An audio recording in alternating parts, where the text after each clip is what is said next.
지난 주일에 그 설교를 듣고 자극받으신 분들이 좀 계신 것 같아요. 그래서 이게 마치고 예배를 마치고 인사하실 때도 몇 분이 그 말씀을 하시더라고요.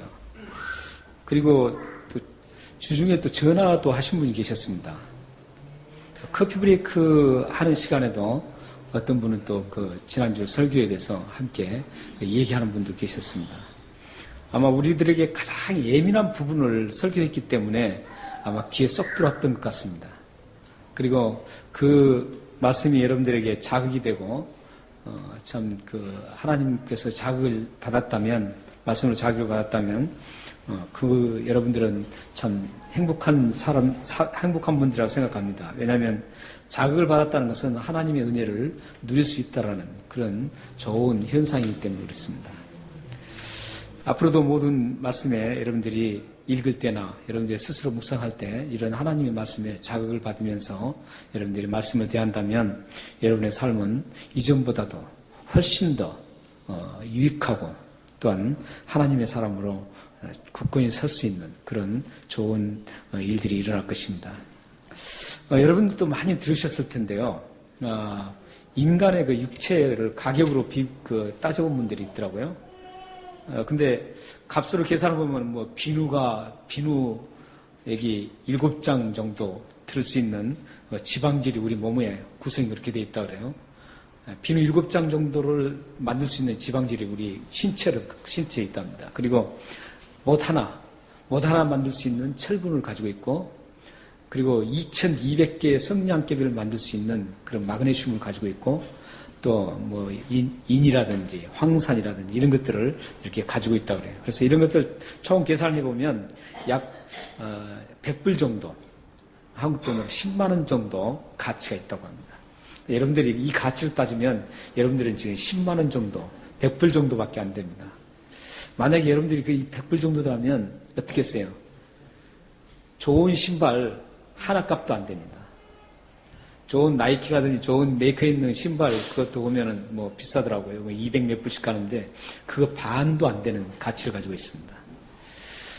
그런데 이렇게 그 헐값에 매기는 것만 있는 게 아니에요. 또 이 상당히 그 값비싸게 매겨진 그 가치도 있습니다. 국제 그 암 거래를 하는 장기를 암 거래하는 그 가격이 나와 있더라고요. 그 가격 보면은 여기 신장이 가장 비싸더라고요. 신장이요. 여기 신장 2개씩 가지고 계시죠? 다음에 하나 파시면 얼마인 줄 아세요? 3억입니다. 3억. 비싸죠? 그래서 이 3억을, 이제 이건 어떤 그 메디칼, 그 미국의 유명한 메디칼 그 센터에서 그 조사한 겁니다. 그래서 3억이라는 그 신장 하나예요. 그러니까 2개면 얼마입니까? 6억입니다. 2개 다 떼어버리면 안 되죠. 그러니까 하나만 떼서 싹 팔아보세요. 그러면 3억을 여러분들이 질 수가 있습니다. 그렇다고 또 여러분들 또 당장 가서 내 3억 주고 팔겠다고 하시면 안 돼요. 건강이 최고입니다. 건강이 최고니까 그 팔아봐야 건강이 이러면 아무것도 아닙니다. 그러니까 팔지 마시고 잘 간직하고 그 간직한 걸로 잘 하나님의 영광을 위해서 사세요. 그리고 또 거래되는 게 뭐냐면 간 있죠. 간은 얼마냐면은 1억 7천만 원. 가격이 상당히 세죠. 그리고 신장. 저는 신장이 비쌀 줄 알았는데 신장이 오히려 더 싸더라고요. 신장은 1억 3,420만 원. 그리고 안구. 안구는 170만 원밖에 안 되더라고요. 그리고 쓸개. 쓸개는 137만 원. 위는 57만 원. 혈액은 471mg당 1ml당 38만 원이고요. 피부는 1평방인치에 11,000원. 이렇게 계산을 쭉 해보면 인간의 가격이 약 10억에서 11억 정도 된답니다. 아까 그 가치하고 굉장히 차이가 많죠. 11억에서 11억이면 DUI 쪽에 그 하우스 한 채 살 수 있는 가격이죠. 100만 불짜리, 110만 불짜리 한 채를 살 수 있는 가격입니다. 혹시 집이 필요하시면은 이걸 다 파시면은 장기를 다 파시면 110만 불짜리 하나 살 수 있습니다. 예. 근데 다 팔고 나면 여러분들 죽죠. 예. 이렇게 사람의 가치가 어떤 데는 이렇게 겨우 100불 정도밖에 안 되는데 이 장기를 구체적으로 필요한 사람에게 떼어서 팔면 값이 쑥 올라갑니다. 그래서 110만 불까지도 여러분들이 받을 수가 있습니다. 그런데 이렇게 우리 육체를 이렇게 어떤 가치적으로 육체를 어떤 가격으로 가치적으로 환산할 수가 없습니다. 우리 사람을 이렇게 가치로 우리가 가치로 계산할 수가 없어요. 왜냐하면 이 보이는 육체보다도 뭐 간이라든지 쓸개라든지 신장이라든지 심장이라든지 이 안구라든지 손이라든지 발이라든지 이거보다도 더 값진 부분이 우리에게 있기 때문에 우리 인간을 단순히 뭐 110만 불이라 이렇게 매길 수가 없습니다. 더 값진 가치로 도저히 환상할 수 없는 그런 보이지 않는 것들이 우리들에게 있습니다. 예를 든다면 우리의 마음도 보이지 않습니다. 그리고 여러분의 생각과 여러분의 정신도 보이지 않습니다. 특히 우리에게 가장 중요한 이 영혼도 보이지 않습니다. 하나님께서 우리 인간을 만들 때부터 그 창조 과정에서부터 시작해서 다 만드신 후에 하나님이 하셨던 그 말씀에서도 인간은 도저히 값으로 매길 수 없는 아주 보이지 않는 그 엄청난 그 가치를 가지고 있다는 것을 확인해 주고 있습니다. 우리는 이런 육체를 단순히 어떤 육체적인 성분만으로 평가할 수가 없습니다. 사람에게는 가치를 매길 수 없는 보이지 않는 것들이 더 중요하기 때문입니다. 그래서 고린도후서 4장 18절에서는 우리의 돌아보는 것은 보이는 것이 아니요 보이지 않는 것이니 보이는 것은 잠깐이요 보이지 않는 것은 영원하다라고 말씀하고 있습니다. 그러니까 보이지 않는 것은 영원하기 때문에 가치를 측정할 수가 없습니다. 뿐만 아니라 예수님은 마태복음 16장 26절에서 사람의 가치를 이렇게 말씀하셨습니다. 만일 5천원을 얻고도 제 목숨을 잃으면 무엇이 유익하리요? 사람이 무엇을 주고 제 목숨을 바꿀 수 있겠는가? 이렇게 말씀합니다. 이 예수님의 말씀은 사람의 목숨이 천하보다도 귀하다 그 정도가 아니에요. 예수님이 이 마태복음 16장 26절에서 말씀하신 것은 우리 사람의 가치는 온 우주를 다 해도 비교가 안 된다 이런 뜻이에요. 비교가 될 수 없을 만큼 가치가 있는 겁니다. 한마디로 말하면 인간을 가치로 측정할 수 없다 이런 말씀입니다. 그런데 사람들은 자꾸만 사람을 기준을 정하고 그 가치로 평가하려고 합니다. 좀 많이 가지고 좀 잘 살면 그 사람의 가치를 굉장히 높게 평가하려고 해요. 그렇지만 조금 가난하고 없어 보이는 사람은 가치 있게 보시지 않으려고 그래요. 또 지식이 좀 많고 좀 엘리트적인 그런 냄새가 풍기면 그 사람은 참 가치 있게 보려고 그래요. 그렇지만 지식도 없고 아주 못나게 보이면은 그 사람을 가치 없는 존재로 취급하고 맙니다. 외모로, 외적인 것도 외모가 좀 빤들하고 외모가 좀 멋있고 저 사람 참 뭔가 있는 것 같다, 외모가. 이렇게 생각하면 그 사람에 대해서 굉장히 가치를 높게 측정하고 외모가 보잘것없으면 그 사람은 아주 가치 없는 존재로 취급해버립니다. 우리 인간은 이런 아주 못된 그런 가치를 정해놓고 그 사람을 기준을 삼으려고 그래요. 만약에 그렇게 가치 기준을 정해놓고 사람을 평가하고 가치를 판단한다면 그것은 하나님 앞에 범죄 행위입니다. 왜냐하면 하나님이 창조하실 때 하나님의 형상대로 모든 사람들 똑같이 만들었기 때문에 그렇습니다. 똑같이 만드셨어요. 어떤 사람 좀 엘리트하게 만들고 어떤 사람 못나게 만든 게 아니었어요. 하나님은 똑같이 하나님의 형상을 똑같이 보여주셔서 똑같이 동일하게 만드셨다고요. 그렇기 때문에 우리는 가치를 평가하면 안 돼요. 특히 교회에서는 더합니다. 세상은 어차피 가치로 평가한다고 치더라도 우리 교회 안에서는 그래서는 안 됩니다. 교회 안에서는 저 사람이 아무리 못난 사람 같이 보여도 그 사람을 존귀하게 세워줘야 돼요. 아무리 가진 거 없다고 해도 그 사람을 존귀하게 대접해줘야 됩니다.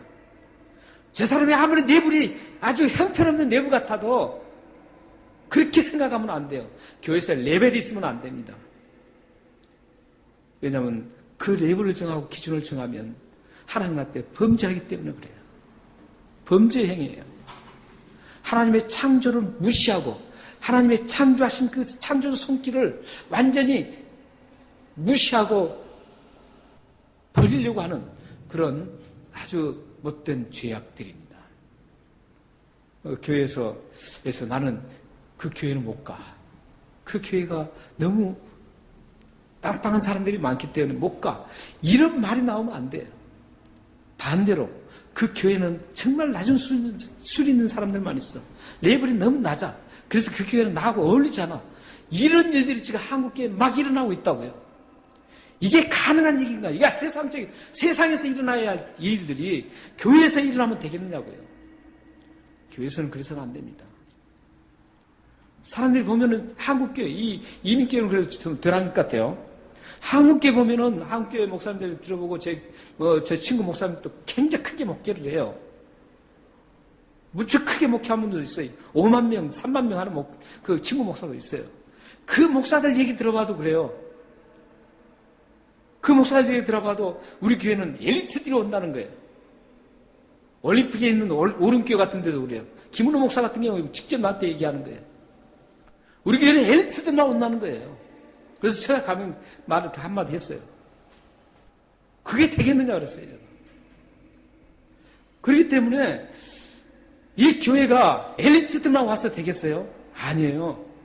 엘리트도 오고 형편없는 사람도 오고 와서 모두가 하나를 이루면서 그리스도의 몸에 붙어있는 그 공동체로서 하나의 아름다운 몸을 가지고 살아가야 되는 게 이 교회라고요.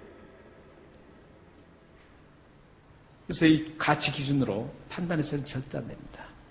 왜냐하면 우리에게는 육체만 있는 게 아니라 보이는 것뿐만 있는 게 아니라 우리에게는 보이지 않는 그 소중한 것들이 우리에게 있어요. 우리의 영혼은 누구나 다 똑같아요.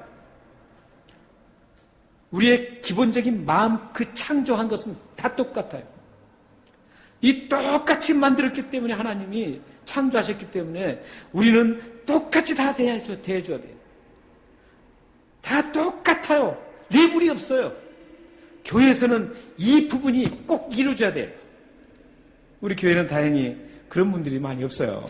그렇기 때문에 감사하죠. 그러나 앞으로도 우리는 어느 누가 오더라도 나보다 수준이 더 높다고 생각해서 그 사람 기죽을 필요가 없고 그 사람이 수준이 낮다고 해서 그 사람 무시할 필요도 없습니다. 우리는 똑같은 그리스도 안의 지체로 함께 즐거워하고 함께 고통을 받고 함께 섬기고 세워주면서 가는 아름다운 공동체가 되어야 합니다. 야고보 사도가 지금 이 야고보서 5장 전체를 지금 말하고 싶은 게 지금 제가 말씀드린 거예요. 지난주에 혀에 대해서 말씀드렸잖아요. 그 혀에 대해서 말씀한 것과 이 행위의 말씀, 이 두 가지가 지금 야고보서 전체 혀를 통해서 이 얘기 되는 것은 마음에서 우러나온 게 혀로 발산이 되고 이 발산된 것은 바로 행함으로 이루어지게 돼 있다는 거예요. 이게 지금 야고보서의 5장의 전체적인 그런 내용입니다.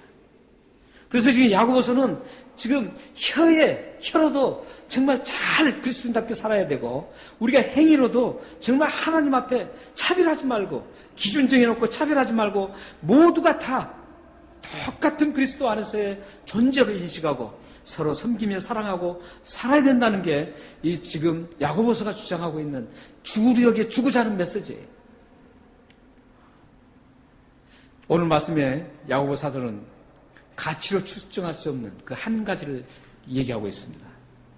가치로 측정할 수 없는, 보이지 않는 그 한 가지를 말하고 있는데 그게 바로 지혜입니다.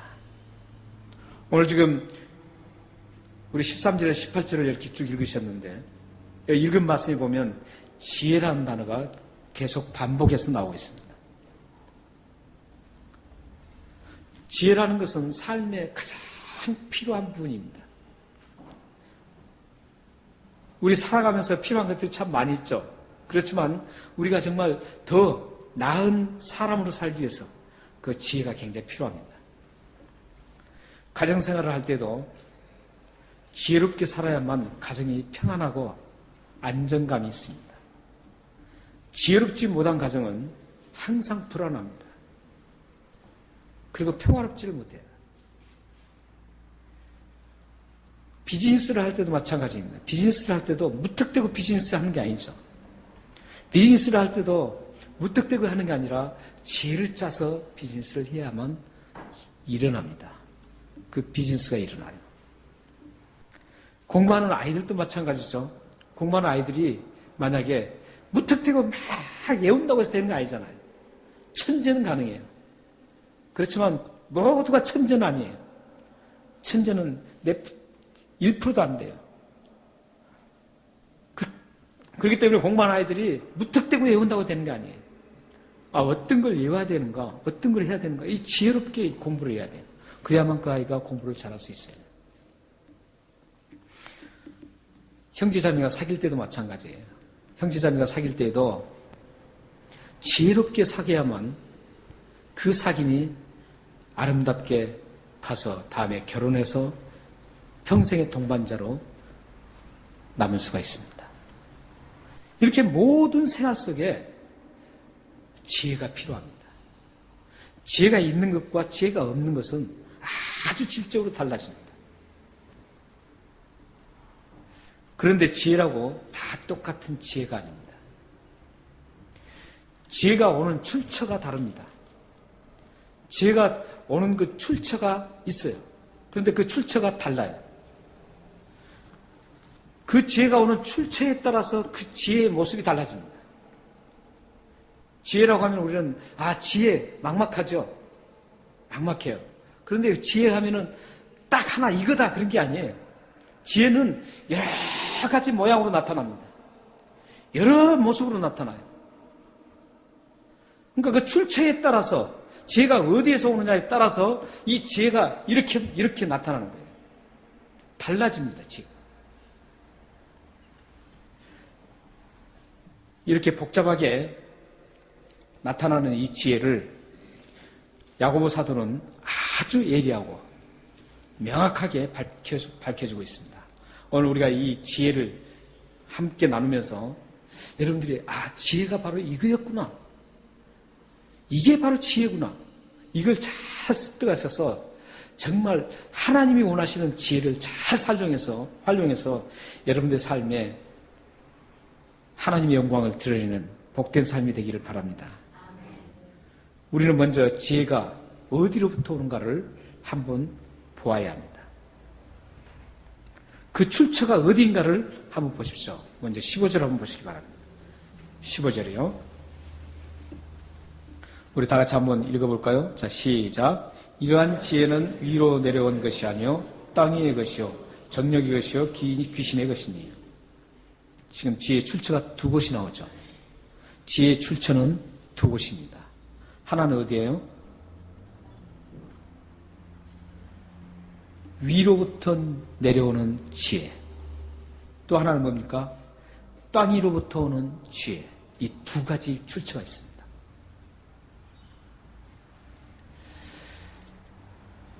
땅으로부터 얻어지는 지혜가 있고 위로부터 오는 지혜가 있습니다. 이 출처가 두 군데예요, 지혜가. 그런데 이 땅 위로부터 오는 지혜라는 것은 뭐냐면 세상에, 범죄한 세상으로부터 얻어지는 지혜라는 겁니다. 그리고 위로부터 오는 지혜라는 것은 하나님으로부터 주어지는 지혜라는 겁니다. 여러분들이 이런 출처를 정확하게 구분하고 사셔야 됩니다. 바로 내가 지금 이 삶에서 사용하고 있는 그 지혜가 어디로부터 오는 그 지혜인가를 여러분들이 알고 그 지혜를 사용해야 돼요. 만약에 이 범죄한 세상으로부터 얻어지는 그 지혜를 내가 이 세상에서 사용하고 있다면 그 지혜를 단호하게 잘라내야 돼요. 그리고 하나님부터 오는 그 지혜를 내가 이 세상에서 내 삶 속에 사용하고 있다면 그 지혜를 점점 확대시켜 나가서 이 세상을 그리스도인의 하나님 나라로 만들어가야 되는 것이죠. 이로부터라는 그 말과 또 땅으로부터라는 말을 정확하게 그 규정을 지어주는 그 성경 말씀이 있습니다. 잠언 2장 6절에서는 위로부터 오는 지혜가 하나님으로부터 온다는 것을 정확하게 말씀하고 있고요. 고린도전서 3장 19절에서는 땅 위로부터 오는 지혜가 범죄한 세상으로부터 오는 지혜라는 것을 사실을 밝혀주고 있습니다. 그런데 이 두 출처로 오는 지혜가 완전히 다른 모습입니다. 똑같질 않아요. 다른 모습입니다. 그런데 문제가 하나 있습니다. 이 땅으로부터 오는 지혜는 마음에 심겨져 있다는 거예요. 그 마음이 있다는 건 어떤 뜻입니까? 마음이 있다는 것은 이것을 드러낼 수도 있고 살짝 위장할 수도 있다는 뜻이에요. 그게 어디에 나옵니까? 오늘 말씀에 보면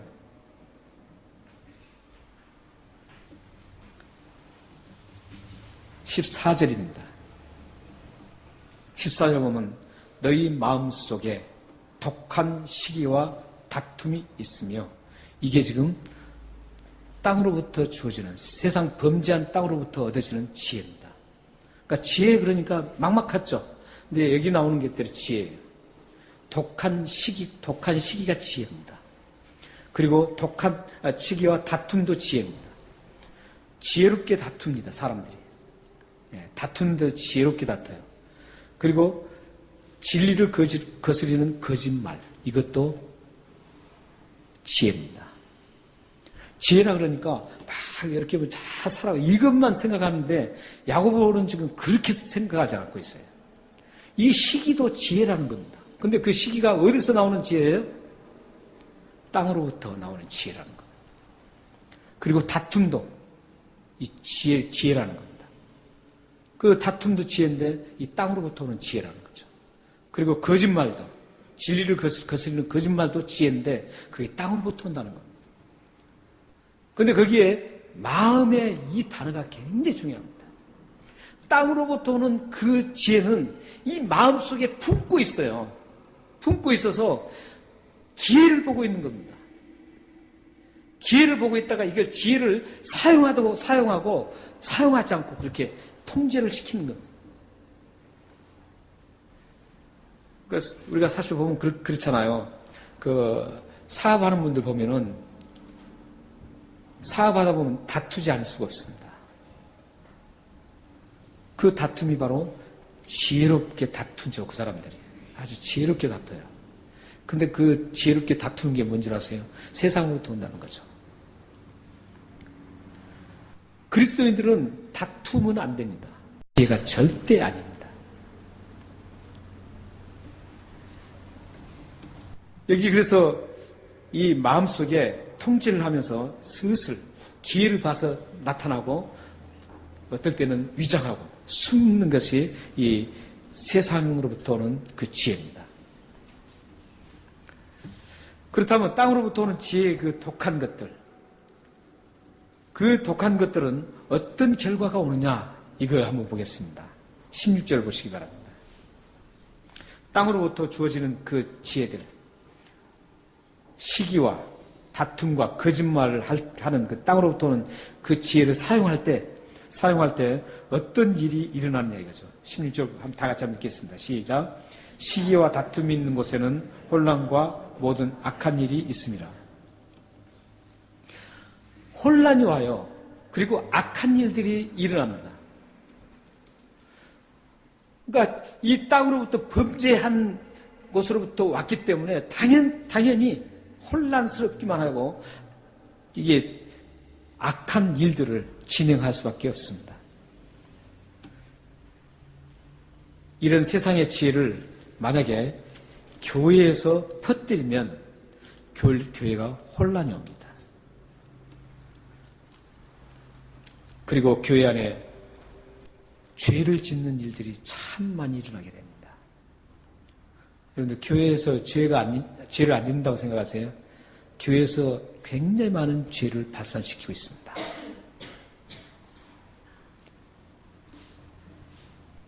만약에 이 세상으로부터 오는 그 지혜를 여러분 가정에 만약에 사용한다면 어떤 일이 일어날까요? 여러분 가정에 세상으로부터 오는 그 지혜, 다툼과 시기와 거짓말을 그 지혜를 가정에서 사용한다면 가정이 어떻게 되겠어요? 가정이 항상 거짓말을 하고 가정이 다투기만 하고 시기하고 이런 일들이 일어난다면 가정이 온전하겠어요? 가정이 처참하게 파탄납니다. 만약에 인간관계에서 이 세상으로부터는 지혜를 사용한다면 어떻게 되겠어요? 인간관계가 아주 깨뜨려질 겁니다. 혼란이 오고 둘이 합작해서 뭔가 나쁜 일들을 만들어내기 시작합니다. 아주 무서운 결과가 세상으로부터는 지혜를 사용했을 때 주어집니다. 그런데 18절을 보세요. 18절 한번 보세요. 18절 보시면 17절 18절 한번 보세요. 한번 제가 읽어드리겠습니다. 오직 위로부터 난 지혜는 첫째 성결하고 다음에 화평하고 관용하고 양순하며 긍휼과 선한 열매가 가득하고 편견과 거짓이 없나니 화평하게 하는 자들은 화평으로 쉬며 의의 열매를 거두니라. 이 화평하는 하늘로부터 하나님으로부터 주어지는 그 지혜는 지혜 목록이 여기 지금 쭉 나와 있습니다. 성결하고 화평하고 관용하고 양순하고 긍휼과 선한 열매가 가득하고 편견 없는 거짓 진실함이 있다는. 사실 이 단어들을 그러니까 땅으로부터 주어지는 그 다툼과 시기와 거짓말 이 단어와 이 하나님으로부터 주어지는 이 성결과 화평과 관용과 이런 모든 그 단어들은 성경의 두 줄기로 쭉 계속 펼쳐지는 단어입니다. 성경 전체에 흐르는 단어입니다. 이게. 두 줄기로. 이 두 줄기의 성경 전체로 흐르는 단어인데 이 단어를 하나씩 만약에 우리가 생각하고 나누려고 하면 엄청난 시간이 할애돼야 됩니다. 근데 그 시간을 다 우리가 할애할 수가 없죠. 지금 이 자리에서는 더욱더 이 단어 하나를 분석하고 함께 얘기할 수가 없습니다. 그런데 여기 보면은 18절에 보면은 이 하나님으로부터 주어지는 그 지혜는 열매가 어떤 열매가 열립니까? 의의 열매를 거둔다고 합니다. 의의 열매. 근데 이 두 가지 줄기의 단어들을 다 할 수가 없어요. 그런데 여러분들이 다 이게 딱 하나만 아시면 돼요. 이것만 아시면 돼요. 하늘로부터 주어지는 그 지혜는 이런 것들이 대충 있는데 이 하나님부터 주어진 것은 의의 열매를 맺는다. 한마디로 좋다. 이렇게만 기억하시면 돼요. 그리고 땅으로부터 오는 그 지혜는 다툼과 시기, 거짓말 이런 것들인데 한마디로 이건 나쁜 것이다. 이렇게 기억하시면 됩니다. 화평이 뭐고 이거 다 할 수가 없어요. 다툼이 여기서 말하는 다툼이 뭔가 이런 것들 다 할 수가 없어요. 그렇기 때문에 여러분들 기억할 것은 하늘로부터 오는 지혜는 이 세상에서 사용하면 되겠구나. 땅으로부터 오는 지혜는 이 세상에서 사용하면 안 되겠구나. 우리 가정에서 사용하면 안 되고, 교회에서 사용하면 안 되고, 인간 관계 속에서 사용하면 안 되고, 부부 관계에서도 사용하면 안 되고, 자녀와 부모 관계에서도 사용하면 안 되겠구나. 지혜를, 하나님으로부터 오는 지혜를 사용해야 되겠구나. 이렇게 여러분들이 생각하시면 되는 겁니다. 만약에 여러분들이 이 하늘로부터 오는 지혜를 여러분의 삶 속에 퍼뜨리고 사용한다면 하나님은 여러분들의 삶 속에 의의 열매를 가득하게 맺어서 하나님의 그 영광스러운 의로우신 하나님을 드러내고 그 하나님을 영광스럽게 하는 그런 복된 삶이 될 것입니다. 사랑하는 여러분, 여러분들이 하나님부터 주어지는 그 지혜인 성결과 화평과 온유와 관용, 그리고 편견 없는 거짓말, 이런 좋은 하나님부터 오는 지혜를 여러분들이 사용하시기를 바랍니다. 여러분들이 발길 닿는 곳에 이 하나님부터 오는 지혜를 사용하고 퍼뜨리십시오. 땅으로부터 오는 이 지혜는 아주 하나님의 영광을 가리는 그런 못된 것들입니다. 여러분들이 만약에 지금까지 땅으로부터 오는 지혜를 여러분들이 삶 속에 많이 사용하고 계셨다면 지금부터 그 모든 것들을 단절하고 잘라내시기를 바랍니다. 그러나 여러분들이 그 잘라내는 것이 마음대로 되지 않습니다. 하나님 앞에 구해야 합니다. 우리는 연약한 인간이기 때문에 내가 뭘 하나도 할 수 없습니다. 내가 뭘 하나 잘못된 것도 절단할 수 없습니다. 단절시킬 수 없고 제거할 수 없습니다. 오직 하나님만이 하실 수 있습니다. 그러므로 여러분들은 하나님 앞에 하나님, 제가 지금까지 분석해보니 나의 삶을 자세히 비춰보니 내 삶에 하나님으로부터 오는 지혜보다는 세상으로부터 오는 지혜를 많이 사용하고 살았습니다. 이제부터 그 못된 세상으로부터 오는 지혜를 제거해 주십시오 하고 여러분들은 하나님 앞에 기도하시면 하나님이 이루어주실 것입니다. 그 말씀이 바로 에베소서 1장 17절 19절 말씀입니다. 여기 띄워주실 겁니다. 다 같이 한번 읽겠습니다. 이 읽고 마치겠습니다. 다 같이 읽겠습니다. 시작. 우리 주 예수 그리스도의 하나님 영광의 아버지께서 지혜와 계시의 영을 너희에게 주사 하나님을 알게 하시고 너희 마음의 눈을 밝히사 그의 부르심의 소망이 무엇이며 성도 안에서 그 기업의 영광의 풍성함이 무엇이며 그 힘의 위력으로 역사하심을 따라 믿는 우리에게 베푸신 능력의 지극히 크심이 어떠한 것을 너희로 알게 하시기를 구하노라. 구하라. 기도입니다. 저게. 여러분들이 하나님으로부터 오는 그 지혜와 계시의 정신을 하나님 나에게 부어주셔서 세상의 지혜로 살았던 그 모든 것들을 자연스럽게 하나님부터 오는 그 지혜가 제거시켜 주실 것을 믿고 구하시기를 바랍니다. 기도하겠습니다.